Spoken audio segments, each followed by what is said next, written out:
Power Moves with Dr. Gladney, the show that the world has been waiting for. Dr. Gladney is the world-renowned emotional wellness expert, CEO of 24 Karat Speakers, author, and power mover. Each episode will feature extraordinary guests who've created success by making moves that led them to their power. Put on your seatbelt and get ready for the ride of your life as you are inspired and motivated to move to your greatness. This is Dr. Gladney. We are coming with another episode of Power Moves with Dr. Gladney. I am excited to always bring to you a powerful guest. We're talking about motivating and moving you to your greatness. Yes, we all have those moves in life. Some of my power moves included me becoming the emotional wellness doctor and helping people to stay sane in a crazy world. Now, some of you all listening to that may say, ooh, that's not something you want to do, but it was my power move. Also, I launched a speakers agency for women of color called 24 Karat Speakers. You're talking about some powerful moves that change the trajectory of your life. And so again, welcome to another episode. And our VIP guest today, I am so excited to bring to you this powerful attorney, Daryl K. Washington. Daryl, welcome to our show. Thank you. I'm glad to be here, Dr. Gladney. Yes, this is also a personal friend. I've known Daryl now for 12, 15 years, something like that. A lot of years. A lot of years. And I've been able to watch your movements and watch some of the power moves that you've made. But before we really get started talking about all that, I want to say you do a lot of stuff. Now, I only know just a little bit, but you focus and work with clients that are police misconduct, wrongful arrest, including police brutality. You also work with clients in the sports entertainment, media matters, business transactions, commercial and general litigation matters, settlement negotiations, contract and business practice. We could keep going on. Daryl, wow. Generally, attorneys, they focus like in one area, but you seem to have a lot of the areas covered. How did all of that happen that you said, I'm not just going to focus in the sports, but I'm also going to help civil rights. I'm going to help with police brutality. How did all of that transpire? Doc, I ask myself that question all the time, just to give you just a little idea of how I started. Yes. I initially, when I graduated from college, I was working in public accounting. Okay. So obviously I had the business background. Okay. When I left public accounting, went to law school, and graduated from law school, just naturally the firm that I worked for at the time thought, because of my accounting experience, that working in the business transactions, mergers and acquisitions would just be a natural fit. Natural fit. And that was during a time when we were having IPOs. So anything with .com attached to it, that was the thing. It was big. Yes. So I worked in that area for quite some time. But again, I was not moved the way I really felt I needed to be moved when I made that decision to attend law school. Okay. I wanted to be doing something that I was able to help the community. When we give our statements, our interest statements to law school, we all pretty much say the same thing. We want to go to law school because we want to be the voice for the voiceless. We want to make a difference in our community. But when we graduate, it seems that we forget about that, and it's all about the big dollars and representing the big corporations. So after doing that for quite some time, I just feel like I wasn't being true to my purpose, true to what I really wanted to do. So I started working in sports and entertainment, and that was a natural fit only because I was a former college football player. And I knew a lot of athletes. So, and I still do that today, and I truly enjoy having opportunity to negotiate contracts, business contracts for athletes, civil rights, That's big, Daryl. That's huge. It is, and I will tell you, and just be very candid with everyone, and being candid with you. When I went to law school, never in my wildest dream did I ever think I would be a civil rights attorney. Okay. That's not what, I mean, in fact, people weren't even really talking about civil rights very much. They weren't. At that time. You know, you had the Rodney King incident, but that was Yes. something that was just really isolated. You wouldn't hearing about everything that we hear about today.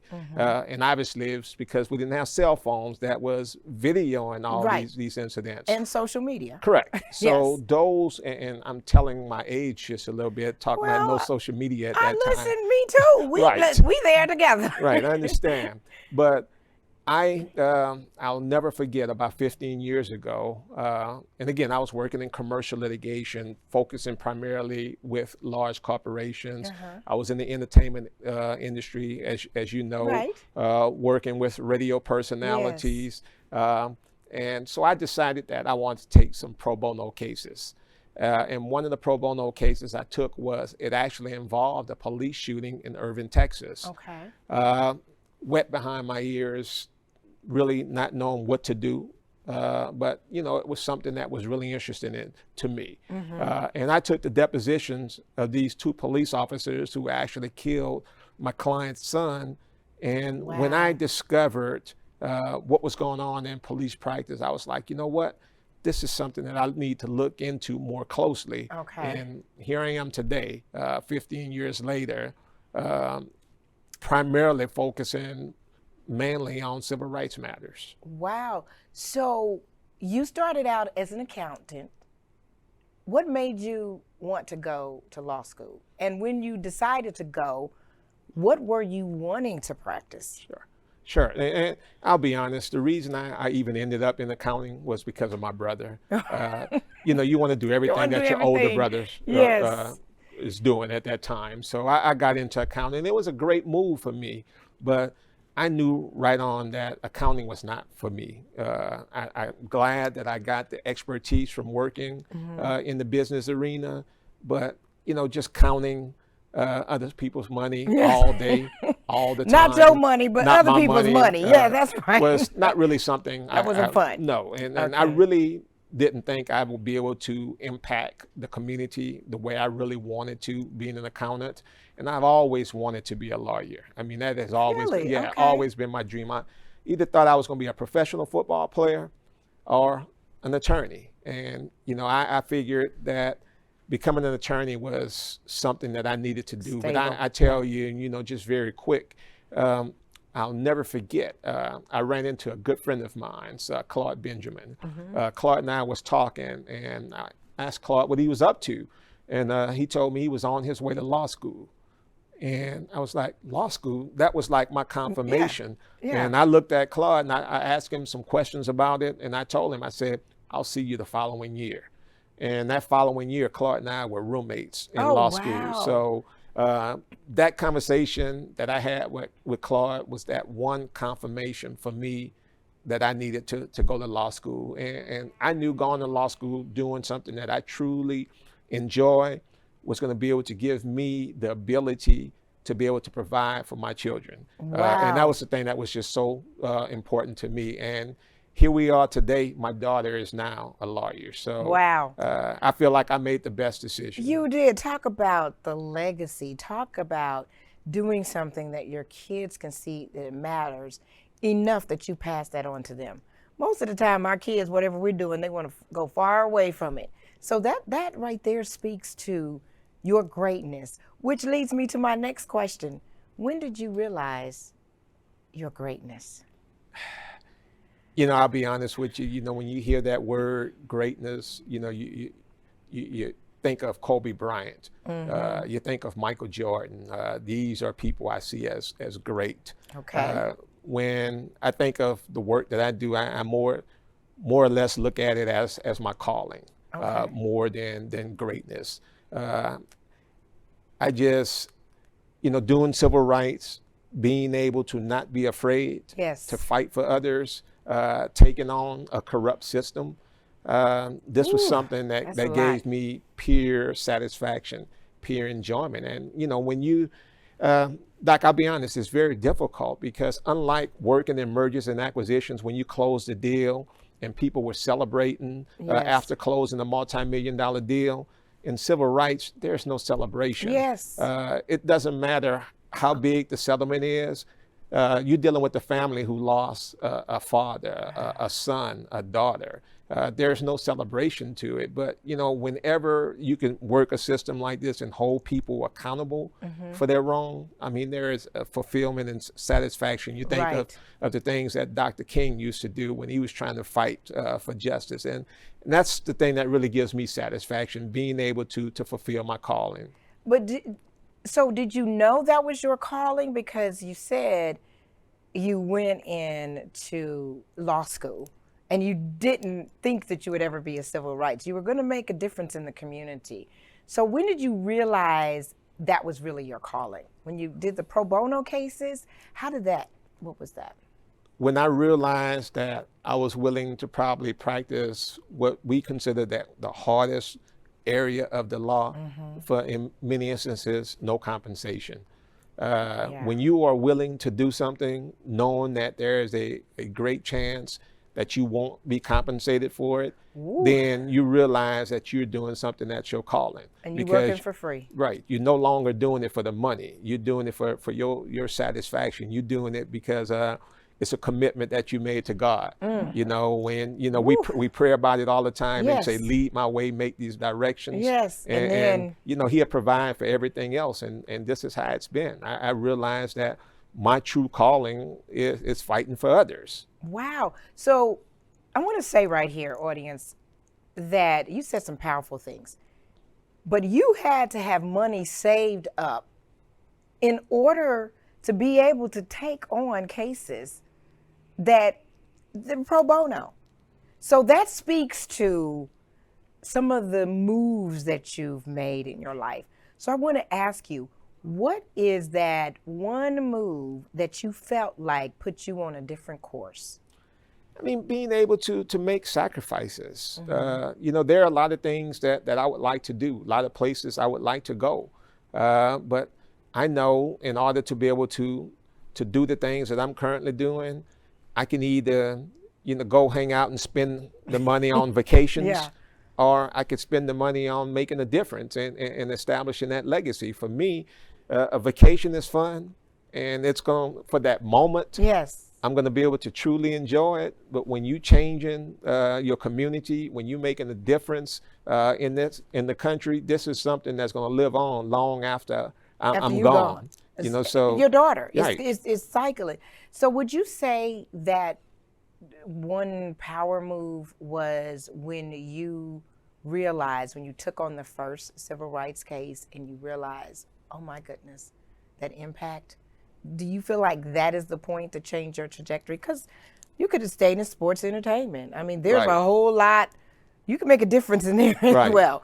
But I mean, so would you say that was probably the move? That was one of them. And let me tell you, there was during Hurricane Katrina. I never forget this. Individuals were displaced from their homes, and they had, you know, we had a lot of people moved here from New Orleans. And I received a call.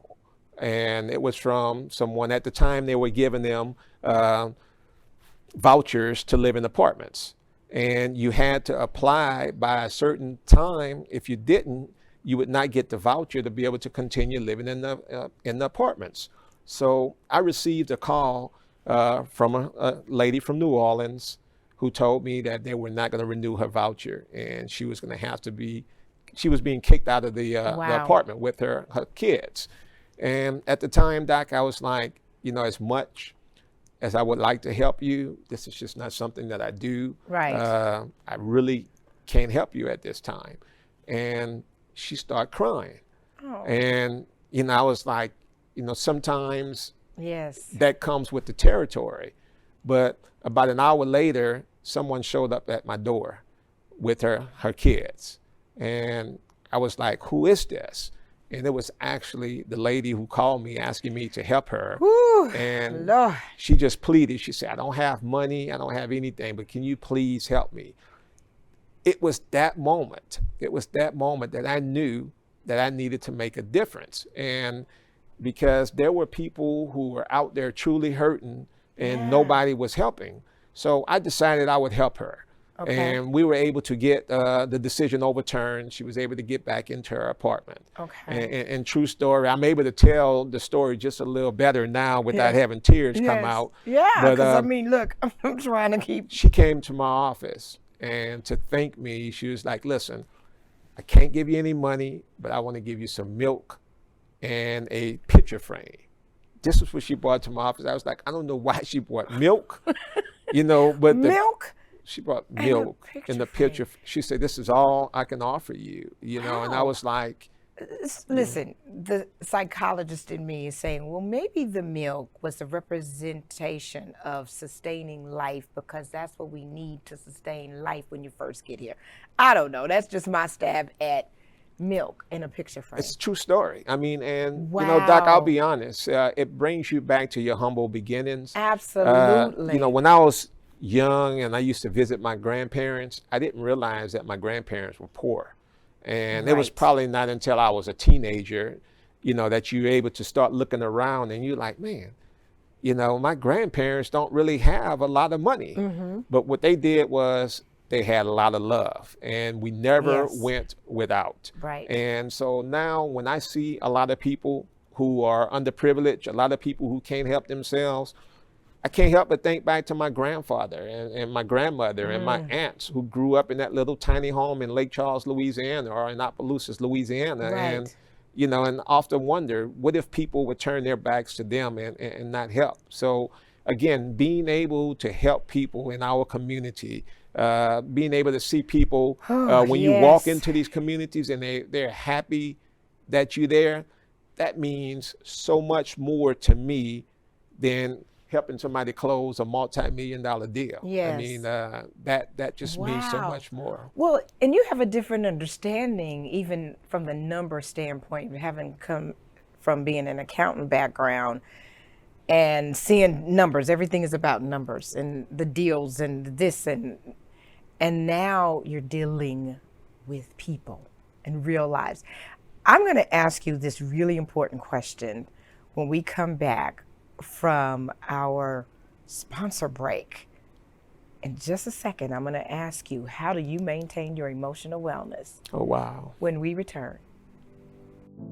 24 Karat Speakers is an elite speakers agency that represents women of color. Our agency offers boutique services to our buyers and speakers that include powerful speakers, training, product development, and client management. Our world-class speakers are experts in content and messaging and are uniquely trained to motivate audiences and excite the brain for impactful learning. Colorful women, powerful messages, changing the world.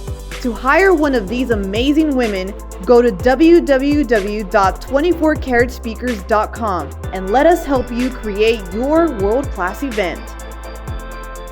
So we're back and we're having this incredible conversation. Oh my goodness. I hope you all are definitely taking the notes, because you can learn some really good information that's going to help you in deciding your power moves to move you to your greatness. So now, before the break, I said I wanted to understand, how do you maintain your emotional wellness? Because you are dealing with people, you said you never really win. I mean, you win, but there's always a loss with your win. So people don't get to celebrate. This has to affect you because you see so much stuff. And when you're dealing with civil rights and discrimination and unjust and people burying their kids and their loved ones. And that, like you said, the story that you told about the lady, how do you maintain your emotional wellness? That's a good question, but I think I have an answer to that. Okay, we want to know for sure. Again, it's tough. I'll be honest. The best way to explain working in civil rights and working in wrongful death cases, it's like attending a funeral every week. Wow. And it's having to console families. I have right now a case I'm working on in Orlando, Florida, where a 19-year-old girl, Mia McConnell, was killed by the maintenance man. And, you know, when I talked to her father and when I talked to her mother, I mean, and that hurt. But Marlon asked me a question a couple of weeks ago. He said, man, how do you do it? He said, I don't see how you do it. And I'm saying to myself, this is a father who lost his 19-year-old daughter asking me, how do I do it? And it brings me back, Doc, to what you said. How do you know that you're doing something that you were called upon? Yes. And again, I believe when you're doing something that is truly your calling, God will provide. He will be that counselor for you. You know, when things are getting tough, it's also the community. I mean, friends, family, strangers who pray, you know, for your strength and pray for my protection. I mean, that all helps out. I was at a seminar in San Antonio where I was a guest speaker, and the people who the seminar was for individuals in your profession, counselors, therapists, you know, people who put individuals on the sofa and talk to them and find out their issues. Heal them, So I was there to talk about how families deal with grief, you know, when we handle these type of cases. So I had to give them, I had to explain, you know, what the families go through and how we able to walk them through that process. But I made the mistake of talking to several counselors for lunch. And, you know, they were giving me that look like you looking at me right now. And they asked me that very question. They say, what do you do for yourself? What do you do? You Because know, you haven't called me as emotional wellness doctor to help you. So I'm trying to figure it out. So they, you know, and they, you know, they start giving me examples of things that I need to do. They like sometimes just turn on cartoons and just laugh, you know, and go to comedy shows. And I try to do these things. But again, for me, the way I really handle it, it's just, I just take a lot of me time. I spend a lot of time with myself. I spend a lot of times reflecting, and, you know, that's what helped me. But, you know, if you really want to remain sane through all of this, put yourself in other people's shoes and imagine, you know, for 1 second, if it was your kid that, you know, was the hashtag or the subject of the CNN news. So when I'm fighting like this, not only am I fighting for other families, but I'm fighting for life, trying to make sure that my kids or your kids or someone else's kid doesn't become a hashtag. And that fight alone, when you're fighting so much, I honestly believe that it doesn't give you a chance to really focus on, you know, the problems. Correct. Because you know you're making a difference. Listen, that was powerful. So helping you to maintain your emotional wellness, you understanding your purpose and knowing that it's bigger than you are. Right. What you're doing is not about you, but you're really being a vessel used to help other people feel better. So that's going to help you. And so I like the ideas that they did give you, because people ask me that question all the time, because I take in so many people's issues and problems.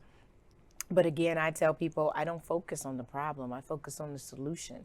And when you know you're helping somebody get to a better place, that helps you not to take in, even though I know you have the empathy, because you have children, you have grandchildren. So what you said was us imagining that being us.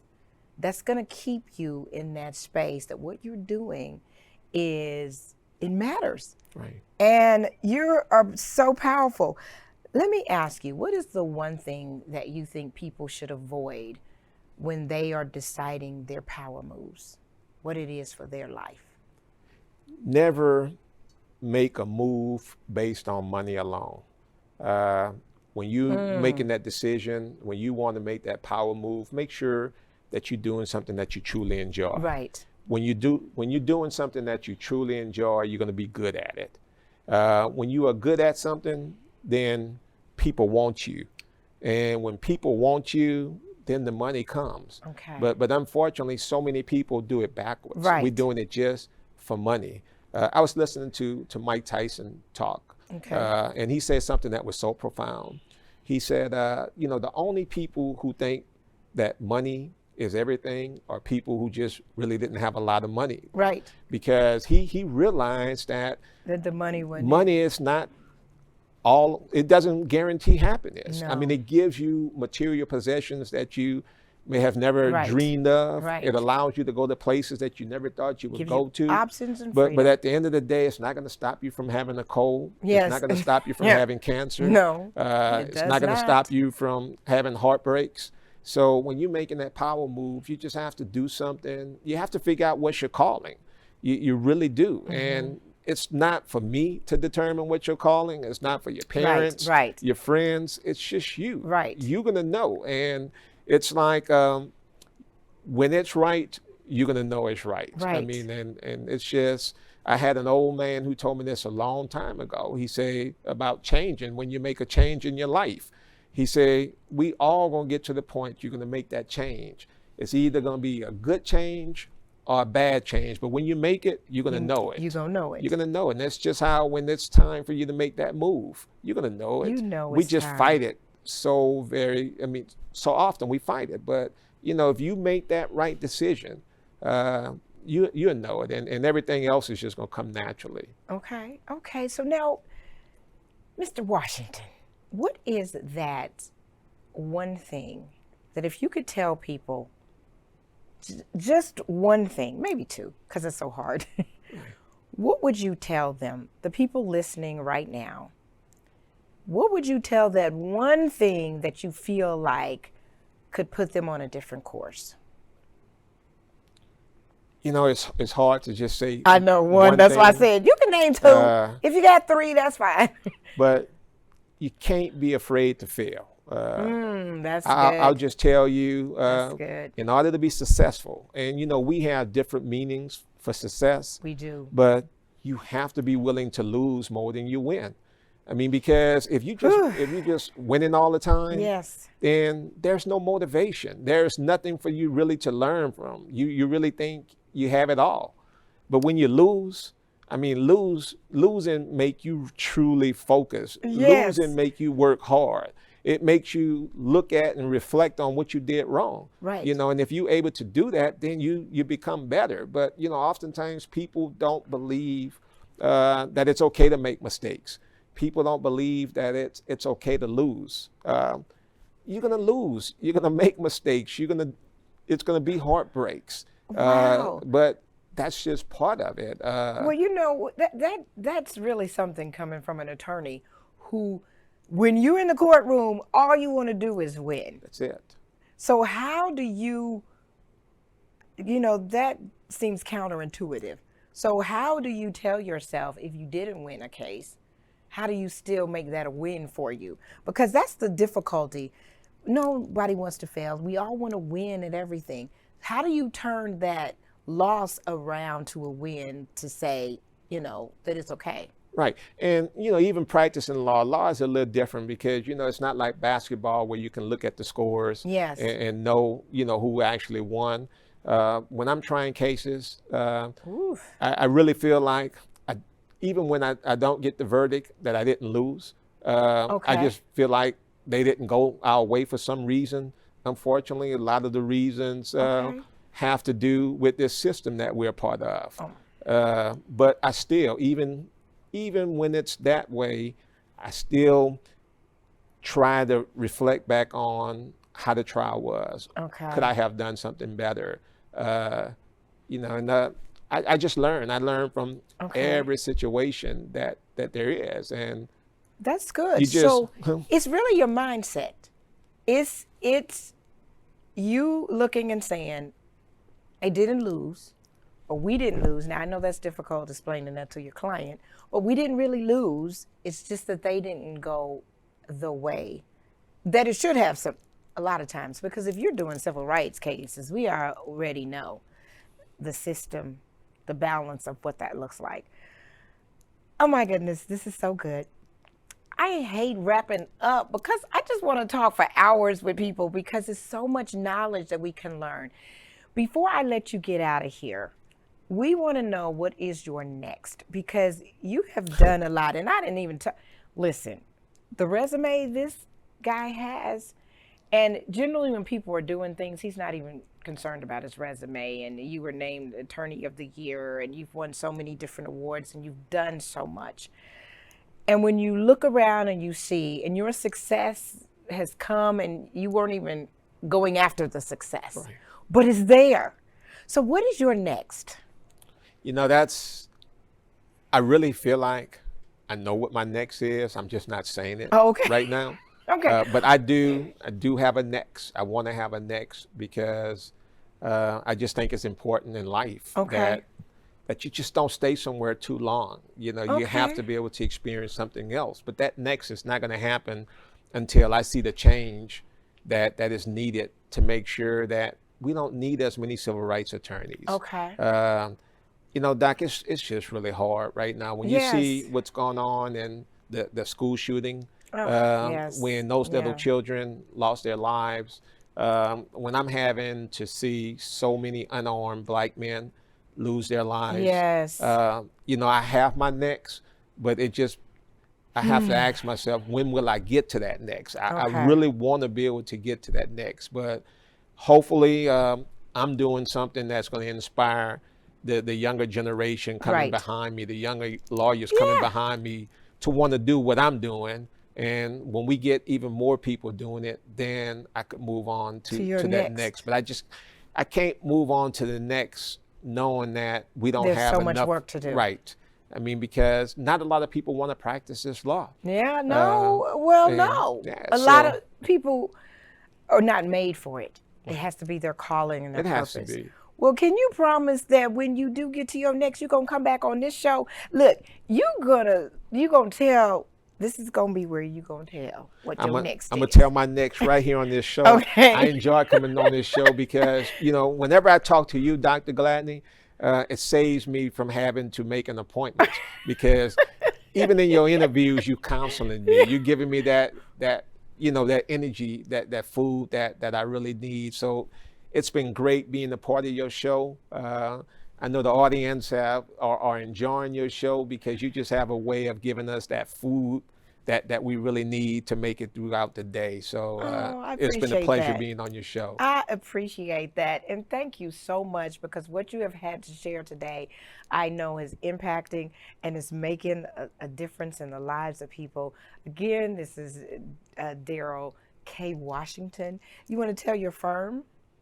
I'm the managing partner with the Washington law firm based out of Dallas, Texas. Yes. So this is great. And you know, I am going to add you to my prayer list, really, because when you said that, you know, a lot of times we pray for families, we pray for a lot, and we don't even think about the people that are holding all these families and the law and trying to do. So I'm definitely going to do that even more often, even as my friend. So thank you for gracing us today with your presence and helping people out there to get some clarity on your power move. It's really about your calling and why you're here.